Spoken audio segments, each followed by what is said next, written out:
Purihin po ang Panginoon sa umaga pong ito. Salamat po sa Diyos at tayo po ay muli ay nabigyan po ng pagkakataon upang makapagbahagi po sa atin ng mga salita ng Panginoon mula po sa Door of Faith Church, Bagumbong, Caloocan, sa pangunguna po ng ating pong Pastor Luis Bailon sa District 9. Ako po ay bumabati sa inyo ng isang mapagpalang araw at salamat po sa Panginoon sa umagang ito na binigyan tayo ng isang magandang panahon at pagkakataon upang tayo po ay mag-aralan sa isa't isa ng kanyang mga salita. Masaya po ako na makasama po kayo. Bago lahat, tayo po ay manalangin sandali. Aming Ama, aming Diyos, salamat po Panginoon sa umagang ito. Patuloy Panginoon na kami nagtitiwala lamang sa inyo pong magagawa. Salamat po dahil sa pagkakataong binibigay niyo po sa amin na kami po ay malayang nakalalapit sa inyo sa pamamagitan ng panalangin sapagkat kami ay mga anak mo Panginoon dahil ang Santong Espiritu ay nilagay niyo po sa aming puso. Bigyan niyo kami ng karapatang tumawag sa inyo ng Ama dahil sa pananampalataya sa inyong anak na si Kristo Jesus. Salamat po. At binigyan niyo rin kami ng pagkakataon, O Diyos, at malayong pagkakataon na saliksikin ng iyong mga salita na privilege po sa amin bilang mga Pilipino na kung saan sa bansang ito malaya po namin na pag-aaralan at naibabahagi ang iyong po mga salita. Kaya salamat po, pagpalain niyo po ang umagang ito, mga kapatid na makakasama po namin sa online na pag-aaral ng iyong mga salita. O Diyos, umilos po kayo sa buhay ng bawat isa. At ikaw lang, Panginoon, ang maitaas. Tago niyo po sa iyong likuran, hindi po yung aking kahinaan ang makita, kundi ang kaluwalhatian ng iyong biyaya na tumikilos at patuloy na gumagawa sa buhay ng bawat isa po sa amin. Salamat po at sa inyo po namin maingat na ibinabalik, Panginoon, ang lahat ng papuri. Ito pong aming panalangin sa pangalan ng Panginoon Jesus. Amen. Salamat po sa Panginoon at pagpalain po tayo lahat ng Diyos. Tayo po'y mag-aaral ng salita ng Panginoon. Pag-uusapan po natin ay sa aklat po ng Revelation chapter 3 verse 20. Alam kong pamilyar po tayo sa lahat sa talatang ito. Lahat tayo pamilyar tayo sa talatang ito. Nung ang ating Panginoong Jesus ay kumakatok sa puso. Pero bago ang lahat, gusto ko lamang pong sabihin na sa panahon ngayon, ng maraming mga mananampalataya ang hindi lubusang naranasan talaga yung to the full extent yung pagkilos ng Panginoon sa kanila pong mga buhay. Naniniwala tayong lahat na tayo po ay sumasampalataya sa Diyos, no? Lalo na tayo pong mga kasama dito sa live, no? Wala naman siguro sa ating hindi naniniwala sa Diyos. Tayo pong lahat ay mananampalataya ng Diyos, mananampalataya ni Kristo Jesus. Pero masasabi kong sa panahon ngayon, hindi lahat, no? Marami sa mga mananampalataya ang hindi talaga naranasan to the full extent yung pagkilos ng Panginoon sa kanilang mga buhay. Amen? Ano ba yung mga bagay na makikita natin sa buhay na pinapatnubayan o pinapananganan ng ating Panginoong Hesus sa kanyang puso? Una, magagawa mo lahat ng bagay. You can do all things. Diba? Sabi po ng Philippians chapter 4 verse 13, kaya kong harapin ang kahit anong kalagayan sa pamamagitan ng tulong ni Kristo na nagpapatatag sa akin. We can do all things. No? Una, kapag ikaw ay pinapatnubayan talaga ng Panginoon, magagawa mo lahat ng bagay. Hindi pwedeng hindi mo magagawa kasi palalakasin ka ng Panginoon. Kaya kung ano man yung mga bagay na sa tingin mong nahihirapan kang gawin, ng kalooban ng Diyos na nahihirapan kang gawin, imposible po yan na hindi mo magawa. Kung ang patnubay o ang Panginoong Hesus ay tumatahan sa puso ng bawat isa. Yes, may resistance, pero magagawa mo yan dahil palalakasin ka ng Panginoon. Pangako yan ng Diyos. Diba? Sabi ng 15 verse 5 ng 1, kung tayo ay hiwalay kay Kristo, wala tayong magagawa. Now, kung si Kristo ay tumatahan sa atin, may magagawa tayo sa tulong ng Panginoon, sa kalakasan nagmumula sa Panginoon. At lalo na, kung nandyan na yung patnubay ng banal na Espiritu, nandyan yung kanyang mga salita, nandyan yung iglesia, may mga lingkod ng Diyos na inilagay sa atin, mga pastor natin na gumagabay sa atin. Kaya wala tayong may dadahilan na hindi natin magagawa. Kung talagang totoong pinapatnubayan tayo ng Kristo sa ating mga puso, we can do all things. Pangalawa, contentment. Pag tayo po ay pinapatnubayan ng Panginoon Hesus sa ating puso, ay kontento na po tayo sa lahat ng bagay, sitwasyon. Kasi nga, sabi nga ng Colossians chapter 2 verse 10, ang sino mong na kay Kristo Jesus, and in Christ you have been brought to fullness. He is the head over every power and authority. Pag si Kristo ay nasa atin na at tayo na kay Kristo, kompleto na po tayo mga kapatid. Masasabi kong wala ka man ang lahat ng bagay na meron ng mundo. Pero pag nasa iyo si Kristo, kompleto ka na. Lahat yun, package din. Kaligtasan, kagalakan, kaaliwan. Lahat ng pagpapalang spiritual ay ibubuhos sa iyo, no, mula sa langit, sabi ng aklat ng Efeso. Pag si Kristo ay nasa iyo. Kaya kompleto na po tayo. Kaya nga, pagka mananampalataya ka, totoong mananampalataya ka ni Kristo na pinapatnubayan talaga ng Panginoon sa kanyang puso. No? Ay sabi nga dito sa Hebrews 11:13:5, iwasan ninyo ang pagiging sakim sa salapi, maging kontento kayo sa anumang nasa inyo, sapagkat sinabi ng Diyos, hindi ko kayo iiwan o pababayaan man. Ibig sabihin, pag si Jesus nasa atin, wala na yung pagiging sakim natin sa mga kayamanan ng mundong ito. Ako, kontento tayo. Mahirap man yung sitwasyon, sumasagana naman yung ating sitwasyon, ang kakontentohan natin si Kristo. Pangatlo, pag si Kristo ay nasa atin, meron tayong kagalakan na hindi masayod, fullness of joy. Ngayon yung sinasabi ng awit 16 verse 11, no? In thy presence there is fullness of joy, in thy right hand there is pleasure forevermore. No? Pag si Jesus nasa atin na yung kagalakan na hindi masayod. Bakit tayo magagalak? Kasi naiintindihan natin yung kalooban ng Panginoon. Naiintindihan natin yung kanyang mga salita. Sabi nga ng John chapter 15 verse 11, ang mga bagay na ito, sinalita ko sa inyo, sabi ni Jesus, ang mga bagay na sinalita niya sa atin, o sa mga alagad, upang ang aking kagalakan ay mapas sa inyo, at upang ang inyong kagalakan ay malubos.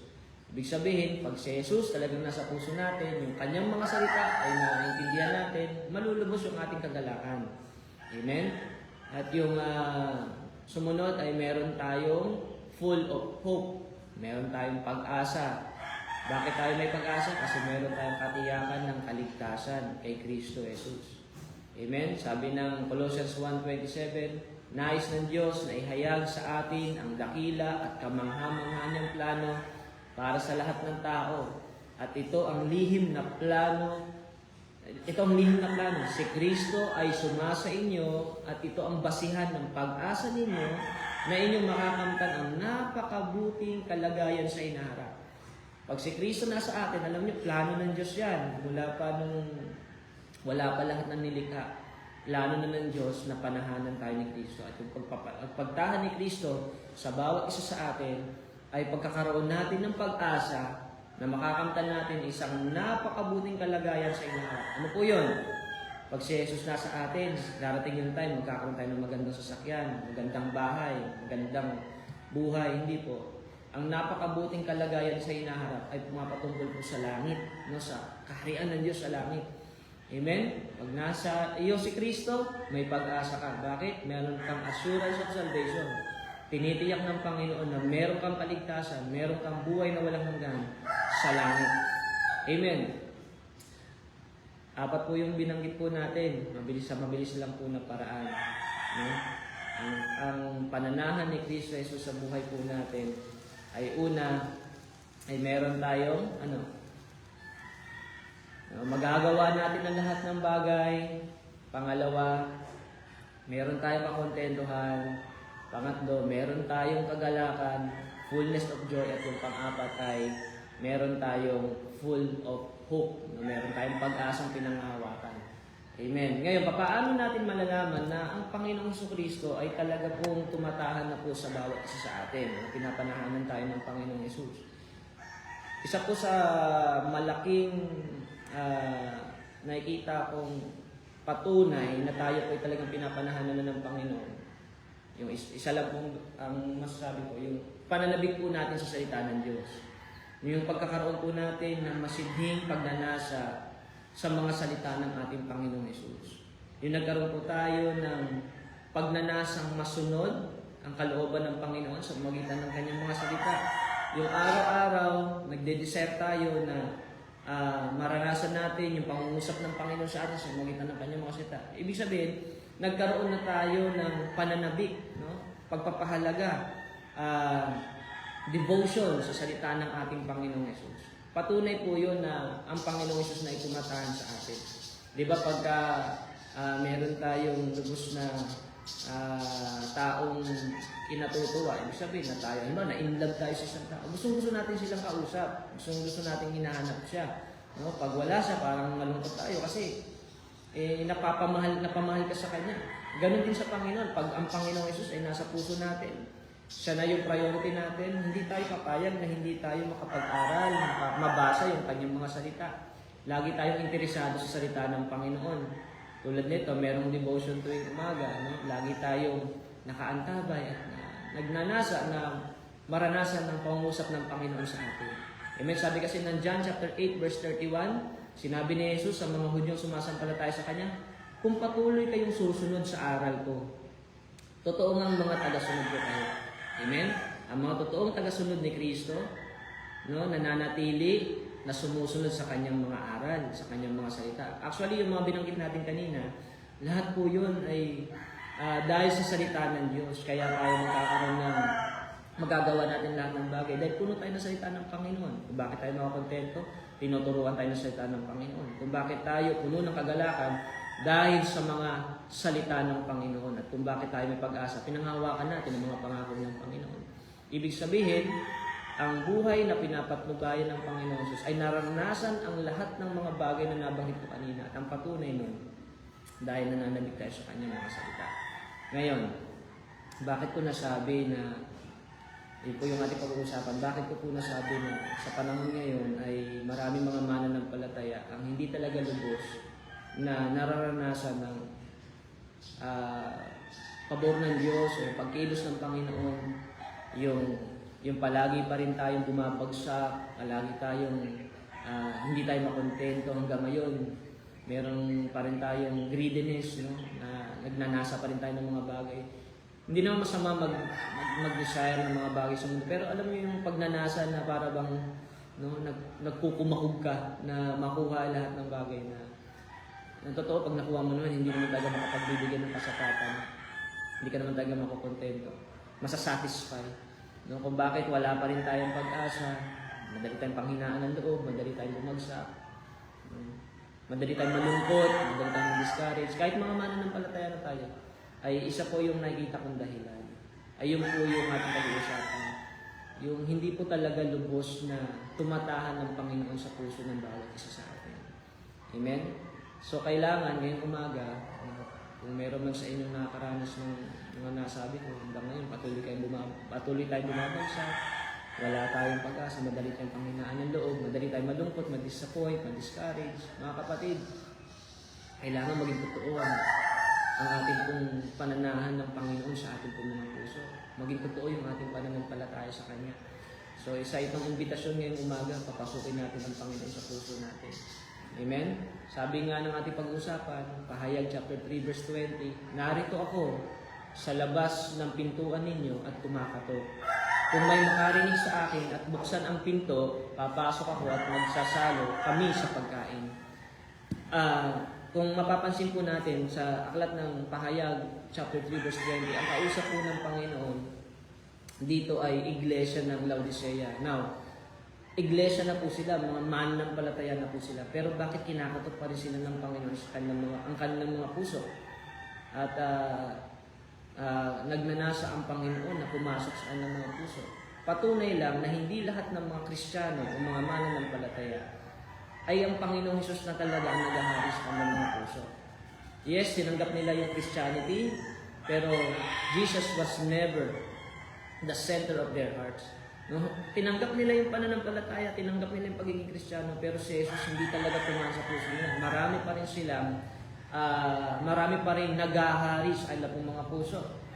Kita niyo, di ba? Sabi, narito ako sa labas. Ibig sabihin, pag nasa labas, it means that Jesus was never inside of them. Jesus was never inside of us. Bakit kinakatok tayo ng Panginoon samantalang mga mananampalataya na tayo? Ibig sabihin, hindi talaga si Jesus ay wala talaga sa loob natin. Bakit kakatukin kung nasa loob na ang Panginoon? Kaya mga kapatid, kaya hindi natin lubusang maranasan to the full extent yung pagkilos ng Panginoon, yung pabor ng Panginoon, yung presensya ng Diyos. Yung mga bagay na pinangako ng Panginoon sa atin. Dahil tinanggap natin yung pananampalataya, pero si Jesus, hindi talaga siya lubusang tumahan sa ating pong mga puso. Amen? Masyadong maraming laman yung ating pong mga puso. Sabi nga ng isang kataga na nabasa ko, God will never share a room with the other gods. Ang Diyos ay hindi makikisalo. Amen? Sa isang kwarto na mayroong mga Diyos-Diyosan. Ang gusto ng Panginoon, ilabas mo lahat ng Diyos-Diyosan, siya lang yung naandun. Naalala ko nung ang Kabanatipan ay nabihag, no, nung panahon ng mga Israelita, no, nabihag yung Kabanatipan. Dinala ito sa templo ni Dagon. No, naalam niyo yung kwento na yon, na nandun sa templo ni Dagon, no? Dahil itong mga Pilisteo, akala nila mas maraming Diyos, mas magiging malakas sila, kaya nung nakuha nila yung Kabanatipan na sumisimbolo sa presensya ng Diyos, nilagay nila sa templo ni Dagon. Nagbagsakan yung mga Diyos-Diyosan ni Dagon. 2 beses yun, kinabukasan, nagkaputol-putol naman. Kaya sabi nila, hindi pwede. Paalisin natin yan dito. Talagang hindi pwede yan dito. It's either, alisin mo lahat ng Diyos-Diyosan mo, o talagang si Jesus ay manatili sa labas ng puso. Mamili po tayo. Pero mga kapatid, kung gusto talaga nating manahan ng Panginoon sa puso natin ng lubusan, He will never share a room with the other gods. The other gods must come out. Kailangan nating ilabas talaga. No, itakwil na natin yung mga Diyos-Diyosan sa ating pong mga puso, mga kapatid. Sabi nga ng Mateo chapter 6 verse 24, sino man hindi nakapaglilingkod sa dalawang Panginoon. Ito po, dalawang Panginoon ang binabanggit, no? Hindi pwedeng sabay.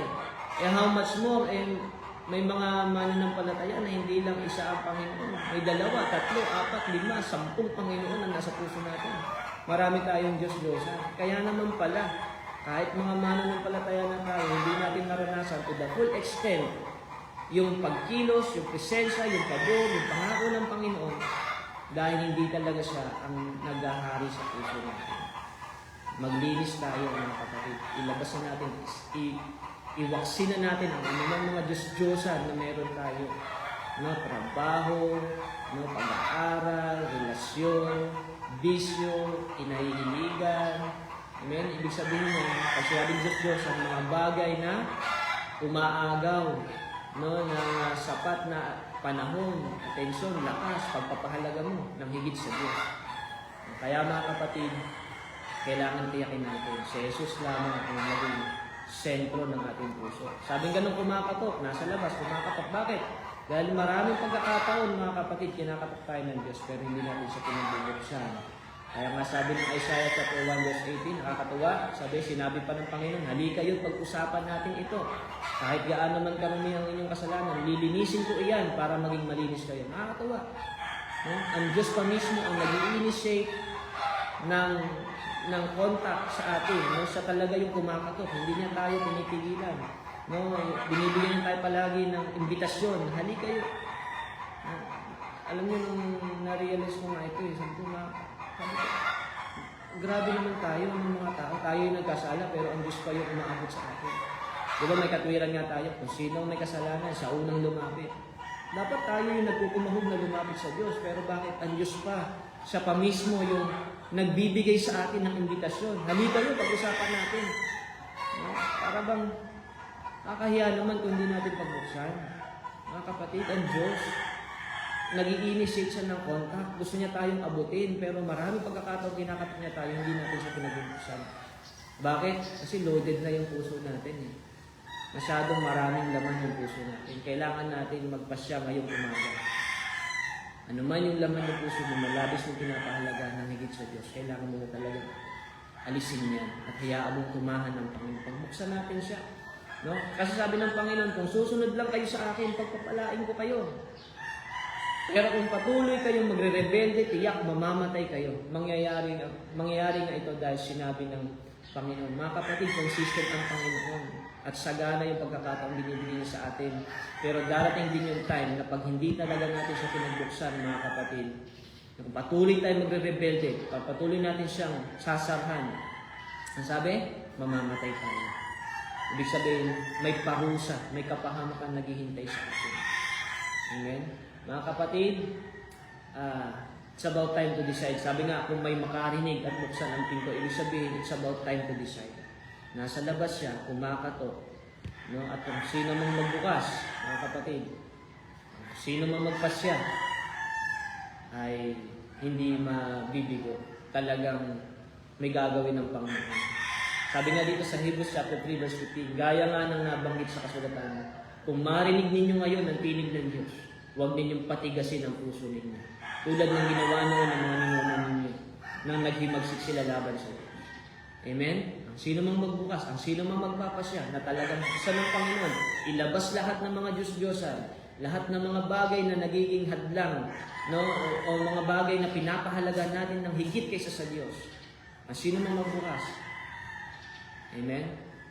May gagawin ng Panginoon. Sabi nga ng sumunod na anong sabi ng sumunod sa bandang huli, 3:20, magsasalo kami sa pagkain. Mga kapatid, kumakatok ang Panginoon sa labas ng ating mga puso. At kung sino mang magbukas, sasalo siya sa atin sa pagkain. Mga kapatid, sinulat nga dito, the truth is that there is much more that the Lord wants to teach us and make us understand if we just open up to Him. Ang totoo, marami pang mga bagay ang gusto ng Diyos na maintindihan natin, na ituro sa atin, na maunawaan natin, na maranasan natin kung pagbubuksan lang talaga natin siya ng ating pong mga puso at siya ang mananahan sa ating pong mga puso. Mga kapatid, lahat ng mga nabanggit natin kanina, yung 4 na yun, at higit pa, marami pa. Ilan lang po yun. Lahat yun mararanasan natin pag si Jesus talaga nasa puso natin. Amen? Talagang magagawa natin ang lahat. Magkakaroon tayo ng kapagsentuhan, bupuno tayo ng kagalakan, kakaroon tayo ng pag-asa. No? Amen? Pag si Jesus talagang tumataan sa puso natin. Pagbuksan natin ang Panginoon, huwag na natin pagmatigasin ang puso natin kasi pag pinagmatigas na natin puso natin, imbis na blessing tatanggapin natin, parusa na Diyos eh. Mamamatay daw tayo sa ating mga kasalanan. At maraming mga bagay na gustong ipaunawa sa atin ng Panginoon. Alam niyo po, naisip ko nga nung matagal, kasi ang ilan sa atin matatagal ng mananampalataya. Tapos kung ang ilan sa atin ay matatagal ng mananampalataya, tapos hanggang ngayon, ay hindi pa rin si Jesus ang sentro ng puso natin. At marami pa itong laman. Inisip ko nga, marami na palang mga na-miss tayong opportunity. Mga patutuon ng Diyos sana na naranasan natin. Kung nung una pa lang, siya na talaga yung naman ng puso natin. Marami na tayo. We have so many things that we missed. No? Mga bagay na nakakamangha, mga bagay na gustong gawin ng Panginoon na hindi natin naranasan dahil wala eh. Hindi talaga siya yung laman ng puso natin. Actually, nung una pa lang, sana marami na tayong patutuon ng pagkilos ng Panginoon sa buhay natin. Katulad ng mga Israelita, di ba? Nung binigyan sila ng lupang pangako, may sukat talaga rin binigay sa kanila, kaso nga tumigil sila eh. Actually, marami pa sana silang makukuha ang lupain. Malaki pa yung sukat o ibigay ng Panginoon, kaso tumigil na sila. Ganon din sa atin. Marami na sana tayong naranasan, mga pagkilos. Marami na sana tayong naunawaan, mga katotohanan, nagpalaya pa sana sa atin. Marami na sana mga paggawa ang Panginoon sa buhay natin. Mga kababalagan na gagawin, ginawa na sana ng Panginoon. Kung siya lang talaga naging laman ng puso natin ng una pa lang. Pero ngayon, hindi pa naman huli ang lahat. Amen? Ang Diyos ay patuloy pa rin nagbibigay sa atin ng pagkakataon. Mga kapatid, ang sabi, sasalo daw po siyang kasama natin. Pag sinabi kasing sasalo kasama natin, di ba pag tayo po ay kumakain, lalo na sa pamilya, diyan po nangyayari yung usapan, yung kwentuhan.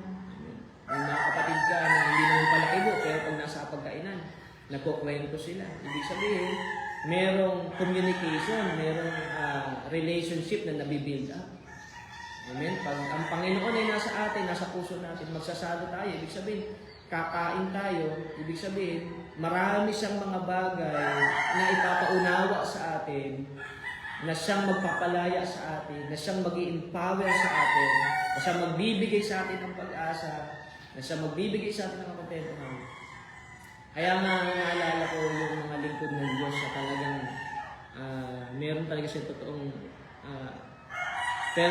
personal, intimate relationship with the Lord. Maraming bagay na pinaunawa sa kanya ng Panginoon na hindi naunawaan ng marami. Amen? Isa na dyan si Abraham. Di ba? Naalala niyo si Abraham nung nakilala niya ang Panginoon. No? Inutusan siya umalis na sa bayan niya. Civilized na lugar. Pinaalis siya, pinapunta siya sa isang lugar na hindi niya tiyak kung anong mangyayari sa kanya. Pero sumunod siya. Meron siyang naiintindihan na hindi naiintindihan ng iba. No, maaaring siguro, pinipigilan siya ng mga magamit. Ano gagawin mo? Nandito na lahat. Civilized tayo. Aalis tayo. Magpagsapalaran ka sa lugar na hindi mo naman tiyak. Ibig sabihin, meron siyang naiintindihan na hindi naiintindihan ng marami dahil meron siyang personal at intimate na relasyon sa Panginoon, mga kapatid. Kaya nga, isa sa mga bagay na napansin natin dito kay Abraham, no, tulad nga nung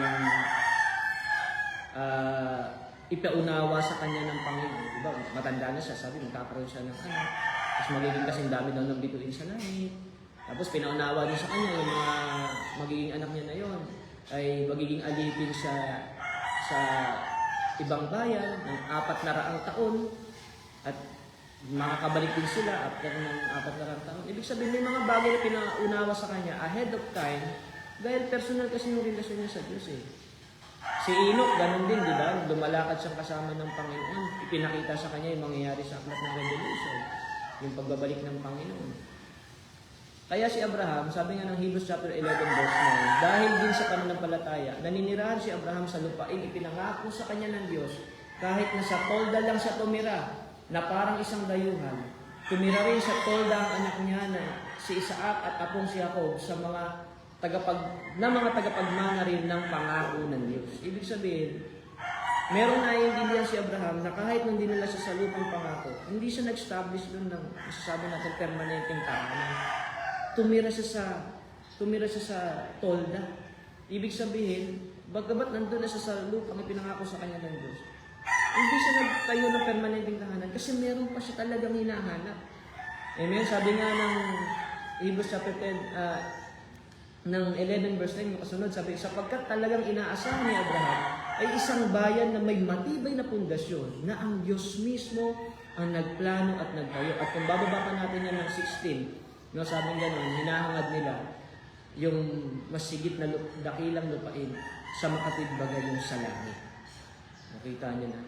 No? Bagamat dahil sa merong intimate relationship itong si Abraham sa Diyos, ipinaunawa sa kanya yung mga bagay na mangyayari sa hinaharap at yung mga bagay na pinangako niya. At ito'y patungkol sa isang bayan na hindi nasisira, isang bayang matibay ang pundasyon, kaharian ng Diyos sa langit.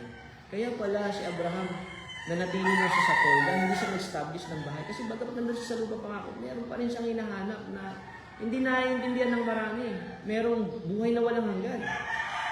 Kahit nga yung anak niya, handa niya patayin kasi alam niya kayang buhay ulit yan ng Diyos eh. Amen?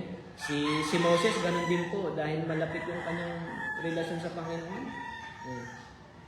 Ipinakita sa kanya ng Panginoon si Kristo. Di ba? Sabi ng Hebrews 11:25, na pinili pa ang siya'y tampalasanin na kasama ng bayan ng Diyos kaysa magtamo na nagsisikupas na kaligayahan sa pagkakasala na inaring malaking kayamanan ang kadustaan ni Kristo kaysa mga kayamanan ng Ehipto sapagkat ang kanyang tinititigan ay ang gantimpalang kabayaran. Meron siyang naiintindihan na hindi naiintindihan ng marami at ito po ay yung nakita niya ang tagapagligtas sa si Kristo Jesus at yung inaasahan niyang gantimpalang kabayaran. Kaya nga mga kapatid, umaalala po natin, nung tumawid na yung bayan ng Diyos papunta sa lupang pangako, di ba iniwan si Moses? Dahil sabi niya pa, hindi ka sasama doon. Hindi natin siya nakita naglupasay siya at nag-iiyak siya, bakit hindi siya tatanggap ng pangakong lupain? Hindi, okay lang sa kanya. Bakit? Meron siyang nakikita na hindi nakikita ng marami. Meron siyang gantimpalang kabayaran na hinahanap at yun yung nakita niya. Si Kristo. Yung kaligtasan, yung buhay na walang hanggan na nakita din ni Abraham. Yung kaharian ng Diyos. Isang bayang hindi na ang Diyos mismo ang nagtatag.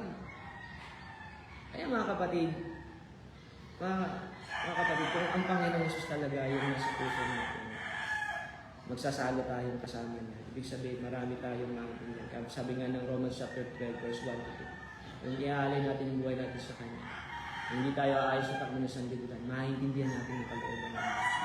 Marami tayong mga bagay na maintindihan. Amen? Dahil papaunawa sa atin ng Panginoon. So, magitan din po ng Kanyang mga salita at ng banal na Espiritu na mangungusap po sa bawat isa sa atin. Mga kapatid, kaya ngayong umaga, it's about time to decide. Maaaring mga mananampalataya na po tayo, pero kung hanggang ngayon, hindi pa rin talaga si Jesus ang tumataan sa puso natin. Marami sana tayong naiintindihan na at naranasan na sana natin yung buhay na talagang kasama ang Panginoon. Pero hanggang ngayon, madali pa tayo bumagsak, madali tayong panghinaan ng loob, madali tayong ma-discourage, madali tayong matukso sa mga bagay ng mundo. Kasi ang totoo, tinanggap natin ang pananampalataya, pero si Jesus, hanggang ngayon, nasa labas pa rin ang puso natin. Kaya papasukin po natin siya. Mga kapatid, papasukin natin ang Panginoon. Huwag na natin pagmatigasin yung puso natin. Habang narinig natin ang salita ng Diyos, umamin na po tayo. Po, Panginoon, patawarin niyo po ako. Masyadong maraming naman yung puso ko. Ang totoo, gusto kong maranasan kayo. Gusto kong maranasan yung pangako niyo, yung usap niyo. Kaso wala. Ako mismo yung may problema, marami akong priorities. Kaya mga kapatid, it's about time. Ngayon na, huwag na natin pagpapukas. Buksan na natin ang puso natin sa Panginoon. Kaya natin siyang tumahan sa puso natin. Makita natin may pagkilos ng Panginoon sa buhay natin, sa pamilya natin, sa ministry. Amen? May mga bagay tayong maintindihan na hindi naiintindihan ng marami. Ito yung magtutulak sa atin upang lubos pa tayo magpatuloy. Hindi natin makuha yung gantimpala na yung buhay na walang hanggan. Amen? Salamat sa Panginoon. Buhay na walang hanggan na makasama ang Panginoon sa langit na mga. Tayo manalangin, mga kapatid. Ama, marami pong salamat, O Diyos, sa umagang ito. Patuloy ka namin pinupurit sinasamba. Tulad po ng aming pong pinag-usapan, ay maraming mga bagay, Panginoon, na dapat sana naranasan na namin mula pa nung kami sinampalataya sa iyo. Mga bagay na mga pagpapalang espiritual na ibinuhos mo mula sa langit. Pero hindi namin to the full extent na naranasan dahil hanggang ngayon ay marami pa rin laman ng puso namin at kayo nananatili sa labas.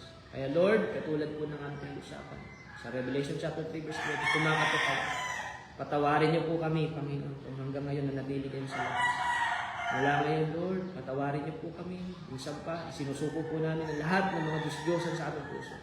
Malaya po kayong pumasok at tumahan sa aming po mga puso. Nasa gayon, marami po mga bagay na maintindihan pa namin, maranasan namin, maunawaan namin, Lord God. Nasa gayon, ng bawat isa sa amin ay magawa ang lahat ng bagay na pinagagawa mo, ng may kagalakan, ng may pag-asa, ng may kakontentahan. Salamat po at magkaroon kami ng lubos kong pananabik sa inyo po mga salita. Salamat po, Panginoon. Pagpalain niyo po ang bawat isa. Pagpalain niyo po ang Doro Faith Church Organization. Pagpalain niyo po lahat ng mga leaders po namin mula sa pinakamataas hanggang sa mga district supervisors, Panginoon, hanggang sa mga pastors and workers, Panginoon. Salamat po, O Diyos. Minsan pa, Panginoon, hayaan niyo po na tumahan po kayo sa ating mga puso. Unawa niyo pa sa amin, kalooban po ninyo, mga bagay na kamangha-mangha at kagilalilalas at mga karanasan na talagang sinasamahan niyo po kami. Salamat po, O Diyos. Pagpalain niyo, Panginoon, ang umagang ito. Anumang gawa ng kaaway sa buhay ng bawat isa, hindi po namin pinapahintulot. At aming sinasaway sa pangalan ng Panginoon Jesus. Salamat po. Pagpalain niyo ang pag-aaral sa tanong Diyos tuwing umaga at ang mga nangasiwa sa programa ito. Purihin kayo, Panginoon, sa inyo po lahat ng parangal at pagdakil at pagsamba. Ito pong aming panalangin sa pangalan ng Panginoong Jesus. Amen. Salamat po at God bless po sa bawat isa po sa inyo.